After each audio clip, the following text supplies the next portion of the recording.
Amberpet Ali cafe square पर new Durganagar में मूसा नदी के किनारे दुकानों के लिए सरकारी निशान लगाए गए। छोटी सनतों के मालिकान और मजदूर जिन्होंने बड़े पैमाने पर एहतजाज किया। सीपीएम पार्टी के सिटी सेक्रेटरी महिंद्रा और बीआरएस पार्टी के सीनियर लीडर लिंगाराव के मेंबरान जिन्होंने अपनी हिमायत का इजहार किया। ये वो मालिकान हैं जिन्होंने पट्टों की अराजियात खरीद कर यहाँ पर दुकानें लगाए। इन्होंने काफ़ी ज़्यादा पैसा लगाकर यहाँ पर अपने अपने तिजारती मराकिज़ कायम किए और कहा कि अगर यहाँ पर हाइड्रा के ज़रिए बिल्डोज़र चलाया जाएगा तो यहाँ पर आवाम का काफ़ी ज़्यादा बुरा हाल हो जाएगा। यहाँ तकरीबन 200 के करीब छोटी सनतें मौजूद है।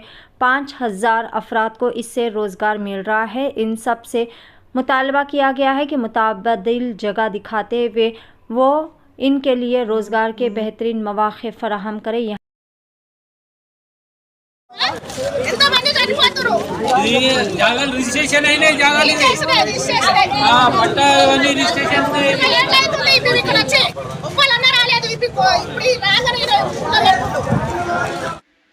హైదరాబాద్ మొత్తం ప్రపంచ దృష్టిని ఆకర్షిస్తూ ఉంది. బఫర్ జోన్ పేరు చెప్పి, కుంటల ఆక్రమణ పేరు చెప్పి, అట్లాగే మూసి ఆక్రమణ పేరు చెప్పేసి నోటీసులు ఇవ్వకుండా అక్కడ ఉన్న ప్రజలకు ప్రత్యామ్నాయం చూపెట్టకుండా సీఎం రేవంత్ రెడ్డి గారు గతంలో ప్రతిపక్షంలో ఉన్నప్పుడు ఇదే రకంగా అనేక ప్రాంతాల్లో కేసీఆర్ గారు చేసినప్పుడు దాన్ని వ్యతిరేకించిన రేవంత్ రెడ్డి గారు ఇప్పుడు సీఎం అయిన తర్వాత దాన్నే కొనసాగిస్తూ కేసీఆర్ గారు ఆయన 28,000 ఇళ్ళు తొలగిస్తానని చెప్తే ఈయన 32,000 అంటున్నాడు. అంటే ఇంకా 4,000 పెంచింది. అంటే హైదరాబాద్లో కుంటలు వేరు, నాలాలు వేరు. హైదరాబాద్లో కుంటలు అభివృద్ధి చేయాలి, అట్లాగే నాలా కూడా అభివృద్ధి చేయాలి. నాలా అభివృద్ధిని మేము స్వాగతిస్తూ ఉన్నాం. ఎందుకంటే ఆహ్లాదకరమైన ప్రాంతం ఉంటుంది, చుట్టుపక్కల మొత్తంలో కాలుష్య నివారణ జరుగుతుంది.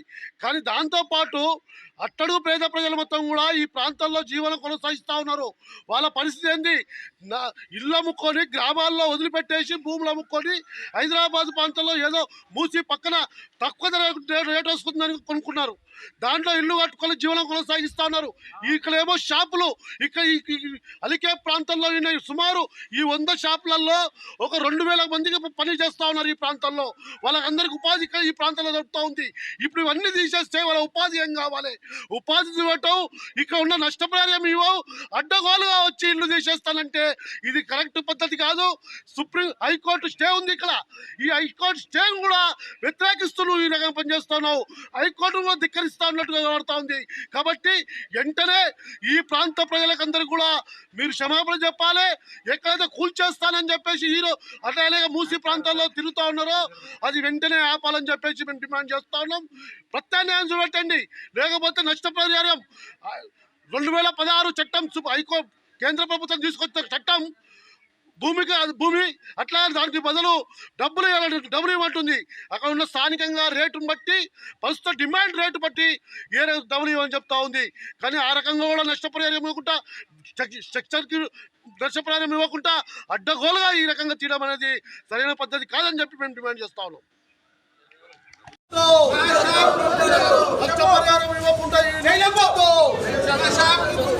ప్రత్యామ్నాయం చూపట్టకుండా ఇల్లు కూర్చోద్దు. ప్రత్యామ్నాయం చూపించిన తర్వాత ఇక్కడికి రావాలి.